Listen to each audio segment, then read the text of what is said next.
നമുക്കറിയാം. ടൈപ്പ് 1 പ്രമേഹം അറിയാം, ടൈപ്പ് 2 അറിയാം, ജസ്റ്റേഷണൽ ഡയബറ്റീസ് അറിയാം, പ്രസവ സമയത്ത് ഉണ്ടാകുന്ന ഡയബറ്റീസ്. ടൈപ്പ് 1 പ്രമേഹം എന്ന് പറഞ്ഞാൽ നമുക്കറിയാം, നമ്മുടെ ശരീരം തന്നെ എന്ത് ചെയ്യുക, നമ്മുടെ ഷുഗർ പ്രൊഡ്യൂസ് ചെയ്യുന്ന ഇൻസുലിനെ അറ്റാക്ക് ചെയ്യുന്നൊരു പ്രശ്നമാണ്.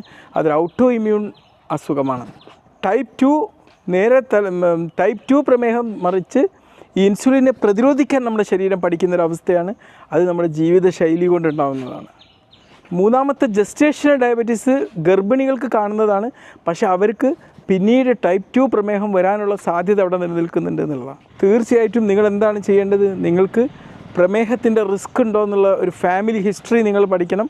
റെഗുലറായിട്ട് ചെക്കപ്പ് ചെയ്യണം. ഷുഗർ ഇടയ്ക്കിടയ്ക്ക് പോയിട്ട് ചെക്ക് ചെയ്യുക. വല്ലപ്പോഴുമൊക്കെ ഹീമോഗ്ലോബിൻ A1C അല്ലെങ്കിൽ നിങ്ങളുടെ 3 മാസത്തെ ഷുഗറിൻ്റെ അളവ് കിട്ടുന്ന ആ ഒരു ടെസ്റ്റ് ഒന്ന് ചെയ്യുക. പിന്നെ ബ്ലഡ് പ്രഷർ ഇടയ്ക്കൊന്ന് ചെക്ക് ചെയ്യുക. ഓക്കെ.